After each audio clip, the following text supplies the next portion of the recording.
Okay, we'll wait a few seconds here. This is the Tubadylan Show. We're going live here on YouTube during the day, the daytime hours, when the light is bright and I have to close my shutters.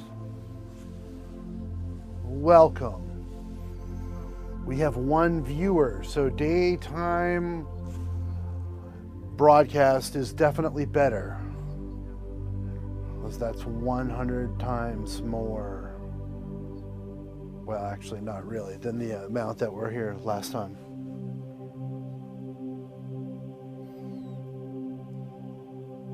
This is my show, coming to you live from the weird studio. I'll bring the music down real quick because this show is going to be quick. Oh, it's good to have a chatter here. Hello, the SDA Tuba. Yes, a midday stream. I guess this is midday. I don't know. For me, it's late morning, 10 o'clock here on the East Coast of the United States. But hey, good to see you.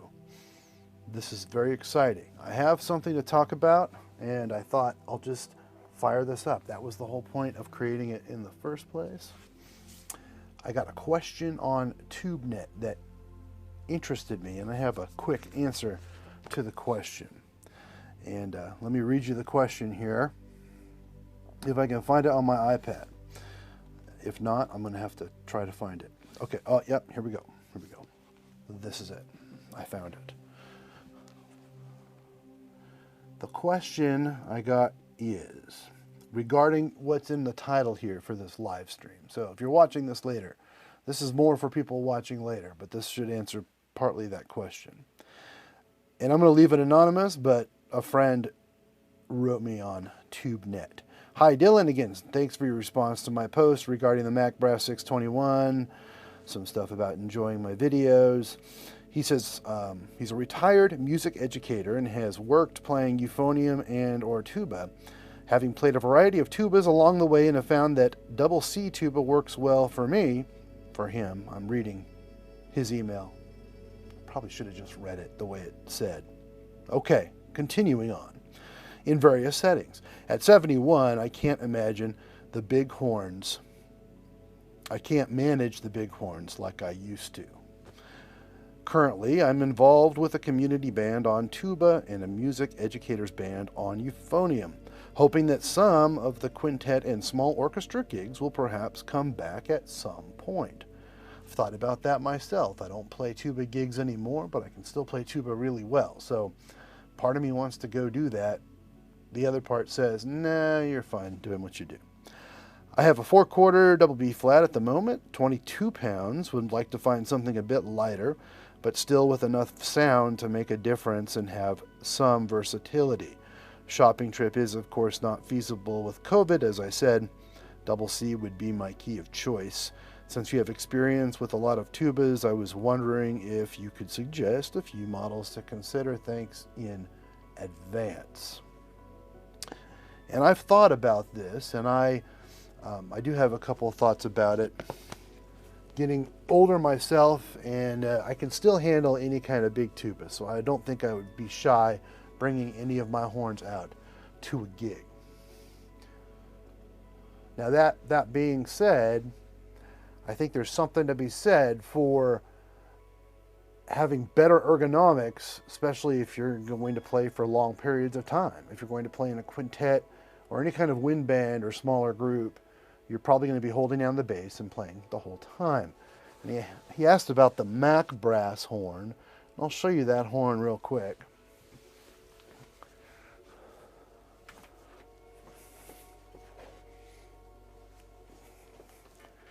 Which is what I think would be a good choice. Oh wow, I'm getting a phone call. Interesting.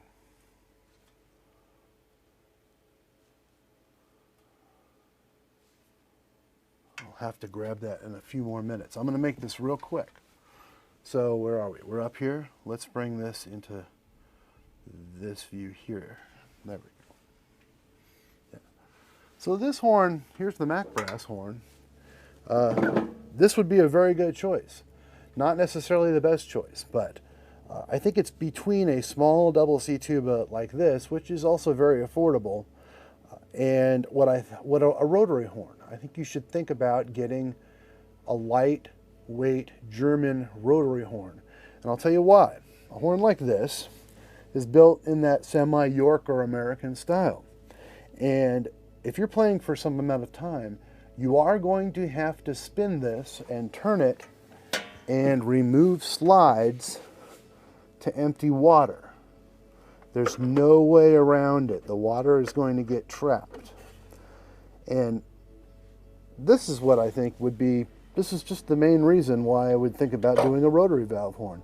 I believe they're much more comfortable to play, and you don't have the issue of having to pull slides and dump water every couple songs, or depending on how much water you play and the climate you're in and whatnot. So this would be a good choice in some ways because it is light. I like the fact that it sits on the ground, so you may want to get a horn with a wider bell so that you can just set it down anytime you want super easily. There are some horns, see, I might suggest the Miraphone 185 or 184, for example, as very small C tubas that are going to be light. They're going to be rotary valve, and all the water's going to dump through the bottom. That's what I was getting at with this horn. You're going to have to twist the horn, turn the horn, dump your slides. On a rotary valve instrument, you can just playing position, you can dump all the water out of the bottom, mostly. Once in a while, with some of those Miraphones, I think you have to dump like one of your slides. The Bruckner tuba that I have, and there's a copy, Wessex makes a copy of the Bruckner. It's probably not as light. The brass is probably not as light, so it might be heavier to hold. That has a big bell, sits easily, all the water dumps out the bottom.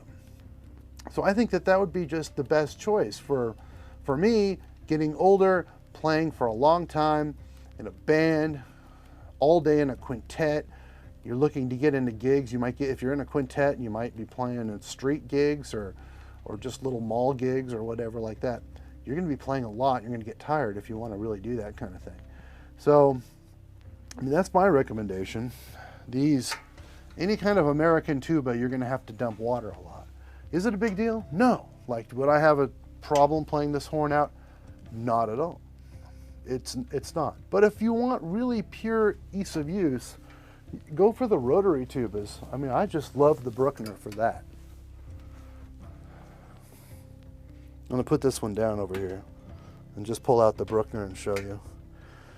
But it works that way for all rotary. I only have 2 rotary tubas.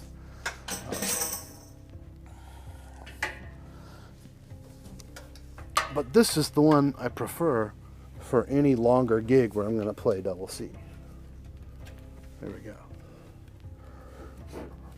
I won't play it because I don't have the mic set up right now necessarily to play it. Oh, are we off the air now? I see a freeze on my whole system, so I don't know. It looks like it's still working, but it's not working here on my iPad. It's not switching. Very strange. Interesting. I wonder how YouTube is handling that. It looks like it's switching. It's just not. It's crashed on my screen. Yeah. This horn, I probably should go back to this angle. I've got so many angles now. This is so exciting. I've set this up in such a way that I have so many angles here. Yeah, so this horn, all the water dumps right out of this one slide. Seriously, I've never really had to dump it, like turn it and dump anything, any water. Like, you play this horn all day long and it just comes right out of that bottom spot, which is pretty groovy. Like, that's what I like. That makes it easy, and it's light for a tuba. I mean, for a huge tuba. But that's the thing. I mean, to get this horn, you're talking about these days, what, 12 grand or something like that. Probably, maybe you can get one for, probably get one used for like 8,500. That's my guess. I mean, you know, this one, I'm never going to sell, because I believe it's a kind of a combination of a big 6/4 piston tuba and the 185, 6, 8 tubas that Miraphone makes. So you kind of get a little bit of the best of both worlds. There's always a compromise when you're getting a tuba. So we're talking about any different instrument, there's going to be compromises here or there. It's going to be better in some ways and worse in other ways. That little Mac brass horn is just so easy to play, to hit all the notes. This horn, the high register suffers on this horn. I think it has the greatest low register of all my horns as far as just being able to pop out any kind of note I want.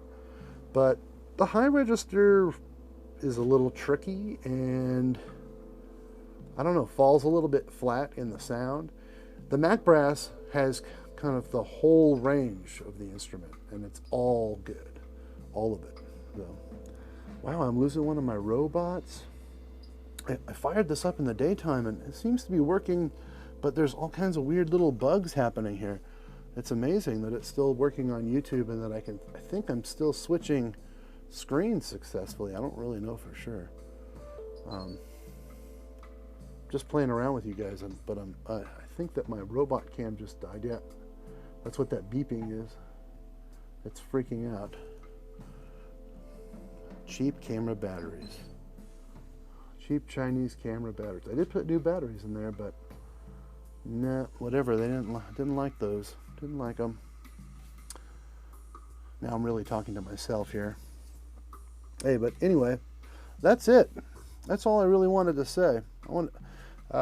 So to my friend, this is way too long-winded, but am I talking to the right camera? I'm talking to the wrong camera. This is the camera. Where's my director when I need my director? What's going on here? Yeah. This is way long-winded, obviously, but I'm going to send you this instead of sending you a response.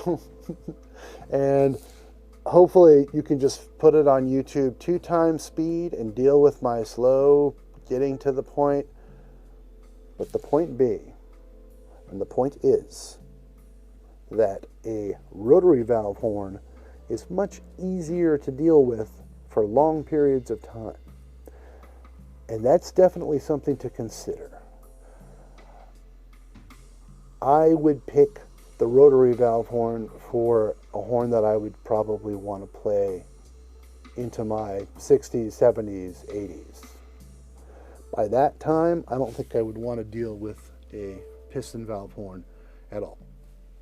Do I like the piston valve horns? I do. Why do I like the Mac brass over this one? I think the Mac brass is flashier, you can do more things. If I was going to record a recording session where I knew there would be tuba solos and I had to bring a double C tuba for that, that might be a really good one to bring, because you can fly all over the range and just kind of nail notes. Really neat horn. But here, I recommend the Bruckner. The 184 and 185 Miraphone's good, but they don't stay on their bells, so I would say don't recommend those. The 188 does, so if you can get a 188 or a Bruckner for a lower price, like a used one for 5, 6, 7,000, I don't know, probably be worth it to do that. There may be some 4 and 5 valve Meinl Weston double C tubas that are smaller, that are rotary valve. I don't have experience with any of those, but you could do a search for that on Meinl Weston's website and see if they have any good rotary valve tubas that are kind of small and pudgy. Even the pudgy, but you're not going to get a lot of playing dexterity and dynamic range with that pudgy tuba, or like a really small tuba. Even the Mac brass is very limited in its dynamic range. This Bruckner has a pretty decent dynamic range. That's why I like it as a combination of the two, because it doesn't have the dynamic range of a 6/4 tuba. That's where you're really talking about the lowest pianissimos to the loudest fortes. And there's a specific sound to that too. All right, so that's it. I recommend a smaller rotary valve tuba that the bell can stick on the ground without it knocking over. You don't want it, let's see. When you put it down like this, next to you, you kind of want it to be semi-solid. See how that wobbles a little bit? Although that's not bad, it's just because my carpet's kind of janky right there. But see how that wobbles a little bit? This camera might pick it up. So yeah, so it's sitting down there and it's kind of wobbly a little bit. If you did this, sorry about the beeping, it's my robot. It's really upset with me. It's supposed to be moving. This camera that I have on right now, it's supposed to be like moving around and the crystal balls below it and you can see things in it. But right now it's not working. And it's yelling at me. It's so sad. Okay, but yeah, so get one that won't knock over with an easy push. 185 is a tuba I've had that I loved, but you just couldn't even set it like this. It had to be against a chair or a wall. Otherwise it was going down. Like you couldn't even balance it. If it was perfectly level, it was practically going down. Yeah, so look for something like that. A big bell, 19-inch, 20-inch bell, small compact rotary valve tuba. I don't think you can go wrong with that. I think Yamaha made one a while back. I don't know if they still make one, but you maybe could get one of those used. And you might be able to get, or, you know, consider a Franken-tuba if you know a good brass person and you're willing to do something a little bit crazy. Get a 184 body and find a wide bell that will fit on it and hope it plays in tune. Don't do that. Don't do that. That's the end of this live stream. It's an answer to your question. My friend on TubeNet, you know who you are because I'm going to send you this video. Enjoy. I hope you let me know what you chose. My answers were pretty vague. You might want specifics. If so, send me another email and maybe I'll do some deeper research into what horns are available. But I would need to know a budget and I would need to know maybe what manufacturers you like or whatever. Maybe you don't have an idea. But that's I'm just letting you know. Consider a rotary valve instrument as well for your own ergonomics and your own health.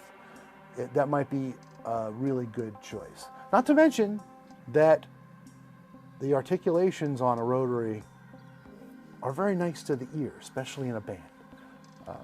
So Roger Bobo played on a rotary valve tuba, and man, his sound in the orchestra is unmatchable. And tons of Tommy Johnson scores, most of them, his double C work was done on rotary valve tubas. So that's it. Good to see you. This is my daytime live. Hey, are there any good mouthpieces for orchestral playing? Well, yeah, there's lots of good mouthpieces for orchestral playing. When I was young, there weren't a lot of options for tuba mouthpieces.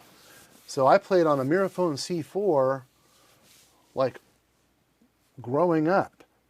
From 13 years old all the way into college, and I never cared to even try other ones. People were into mouthpieces. Trumpet players were way into mouthpieces. Even on trombone at that time, I played a lot of trombone. I stuck with the standard like 6.5 AL mouthpiece and 1.5 or 1.5 G, I think it was, on bass trombone. But look up good orchestral mouthpieces. Now I'm continuing, we're off subject, but we're on mouthpieces. So, but look it up. There's Giddings and Webster has, well, I think his name is Giddings now. It used to be Giddings and Webster. Look up Giddings mouthpieces. I'm really happy with these new really heavy duty Mercer Barker mouthpieces. Very nice. They've got a couple, if you just look it up, they have a bigger one and a sort of medium, large, and then a large, and then a solo one. Use a Parantucci. I think that I spelled it wrong, that's fine. But it works wonders for my playing in college. Well, if it works wonders, then stick with that. Like, that's the way to go. Yeah. If you have a chance to try mouthpieces, I say that's a really good thing to do. How many places in the US are there where you can try them? I mean, I don't know. There's a couple stores.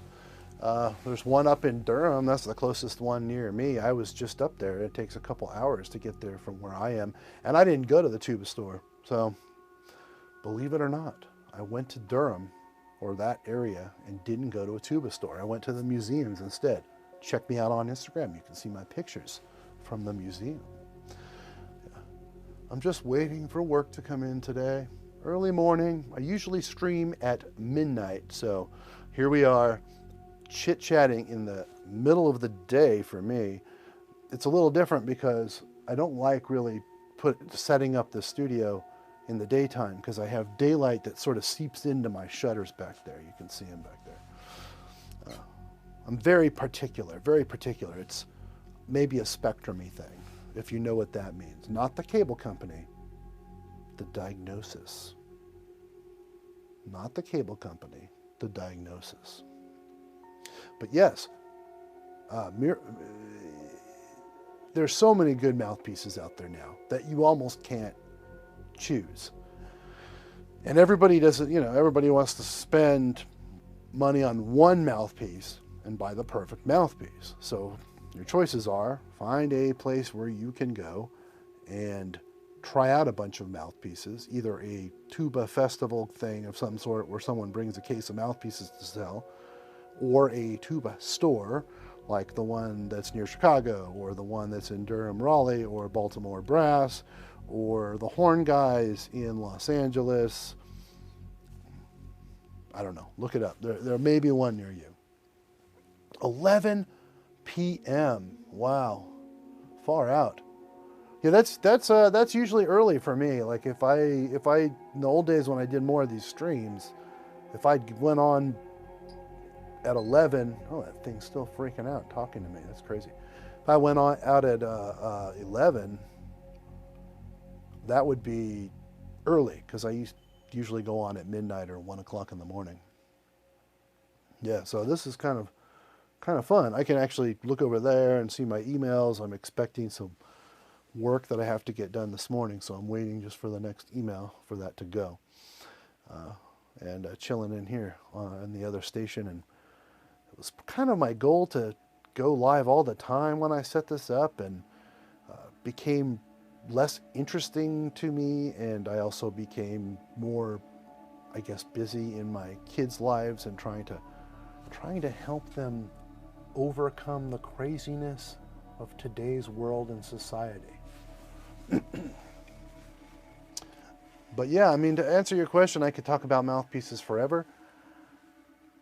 I think that most tuba mouthpieces, if they're meant for a particular horn, at least in a way, like there's contrabass mouthpieces and there's bass mouthpieces, i.e. like double C and B flat tuba mouthpieces and C and E flat tuba mouthpieces. Oh, look at that thing. It's talking to me again. It's terrible. I don't know if you can see it. No, not in that view. It's also, this iPad is totally freaking out. It doesn't know what's going on, but it's kind of working. I wonder if I tap out of it. Now, I might go down right now, but I'm gonna do it because I like playing with my technology. So I'm testing this. I'm gonna push a button on this iPad and see if it actually disconnects. I hope it doesn't. I hope I stay on with you guys, but it's possible. So there we go. I'll hit it. And it refreshed, and we are still up, as far as I know. We're still up? We're still up? We would probably have... See, sometimes it wants to unmute the microphones on some of these cameras. I don't understand why it saves the mute on most of my cameras, but some of my cameras, it always wants to unmute. And then I get an echo and something weird. So you may have been hearing an echo that whole time for all I know. So I'm looking at it and I know that one of these microphones was enabled, which stinks, but hey, whatever. Yeah, so yeah, that's the answer to the mouthpiece. There are too many mouthpieces to tell. Go try them. Or just read a bunch of internet reviews and pick one you think will work, or find a company that you can try it and send it back if it doesn't. Wow, that robot is doing crazy things. I've never seen it do that. It's almost like someone else is controlling it. But the way I put the batteries in, I set it, it's on a slider that goes like this. Beep, beep, beep, beep, beep, beep, beep, beep. Yeah, that's this angle actually that's supposed to be sliding. It's on a slider. It's up there. I'm gonna look at it. It's way up there. And it also pans each way. So as you slide, you can pan and get that parabellum sort of smooth effect, like it's almost coming around the equipment and around me. It's a cool shot. I love it, and it usually works, but I don't know. I don't know what happened. The sunlight coming through the window made the battery freak out. But it's turned on and off and started to work a little bit, and then turned off again, and then turned on again, and now beeping a bunch of times, and now it appears to be dead, and the camera's totally pointing sort of in a weird direction that I would never point it for the start or stop on that particular slider. Like, this is not the way. I'm like kind of way over here. I like to keep that shot. I like to keep myself in the middle. That's not tuba talk, but that's camera talk. By the way, I have 10 cameras in here. 10 cameras in here on me right now. And despite my slider being broken and that messing with my mind, I think the rest of it's working. Let me put on my headphones and see if I can still hear stuff. This is my output feed. Hit my head with them. Let me see. 1, 2, 3, testing. Yeah, I think it's working fine. Yeah, mellow music, not too loud. And I'm live. So, yeah, got into mouthpieces a little bit. Didn't give you a really good answer, did I? No.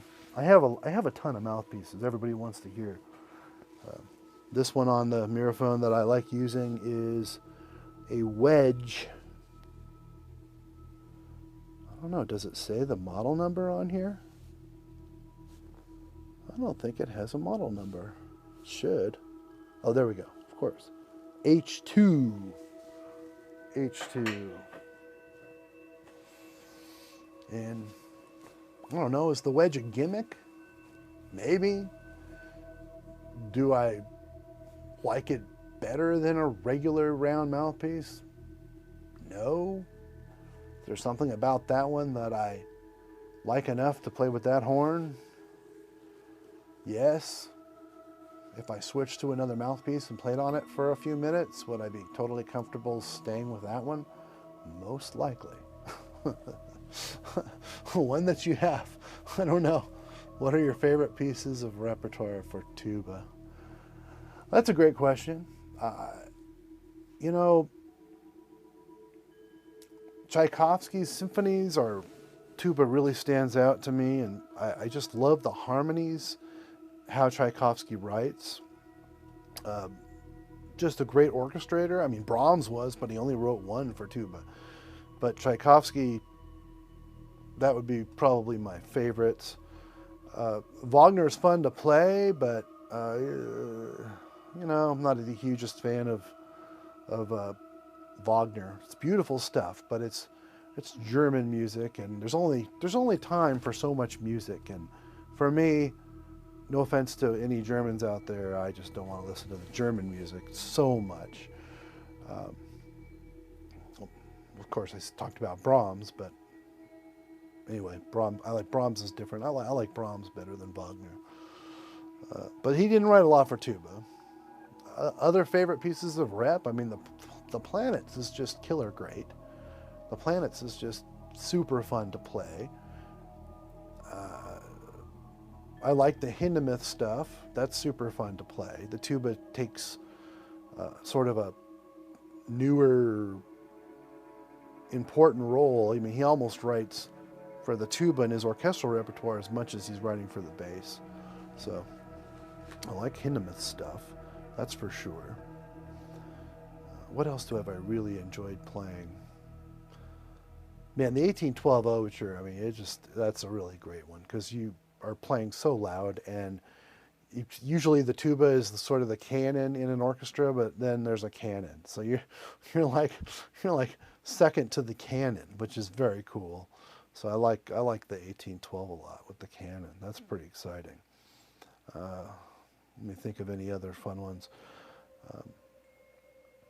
William Schumann stuff is really fun to play. Definitely really fun to play.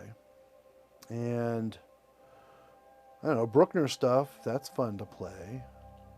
Maybe not my favorite. Love Stravinsky and Copland. Think that they did a very good job orchestrating for tuba, and also that the tuba parts are maybe not quite as satisfying as a tuba player than some other composers. Yet, I think they used the tuba in a terrific way and didn't overdo it. You know, what else do I really like? And I like jazz arrangements. So if someone really knows how to write for the orchestra and for tuba, and they write a jazz chart, they'll often, I mean, like American in Paris, Gershwin did it with that. He gave the tuba a solo. It's an obvious thing because you hear it so much in film that the tuba should be used in an orchestral context as a solo instrument, and can be used super effectively for certain moods and effects and sort of playfulness and stuff, to use the tuba. And you hear it, I mean, old-time cartoons especially, you hear the tuba all the time. But that's not necessarily my favorite use of it in orchestration. Playing Mars and Jupiter at the Moment by Holst. Well, that's super fun, super excellent. Yeah, all the movements, I think one of them's tacit maybe, or maybe two, but they're all nice because Holst just arranged it or orchestrated it so very well for the entire brass section. The tuba part's fun, and he wrote in a euphonium part that's just full of notes and flourishes, and he really knew how to write for brass band, and he put them right in there with the orchestra. So he had a full brass band right in there with the orchestra. Hey, Bill, smart, wise advice on choice of easy-to-use tubas. Agree 100%. Oh, yeah, thanks, man. Yeah, the rotary valves are the way to go. They're just the way to go. For your comfort and longevity of playing, it's so much easier to do that. And if you are going to be standing, sitting for a long time, playing for a long time, after a while, it gets kind of tiring when, whenever somebody's long-winded in your group. Usually there's someone long-winded, or if you're in an orchestra, you have a lot of rests. So you have time to empty the spit out of your horn. But you have to be careful. You have to turn it carefully and try not to knock things, not just for the sake of your horn, but for the sake of sound. Maybe less careful if you're like in a Oktoberfest band. But see, that would be the reason why you'd want to have a rotary horn. If you played an Oktoberfest band with a piston horn, whenever they stop for a few minutes or whatever, you're going to be like, dumping everything out because you're playing the whole time. Anyway, yeah, I think so. YouTube is not receiving enough video to maintain smooth streaming. Oh, wow, everything's going wrong today in the daytime. That's interesting. In the nighttime, I get, boom, I can stream at 10 megabits. But right now I'm at about 7.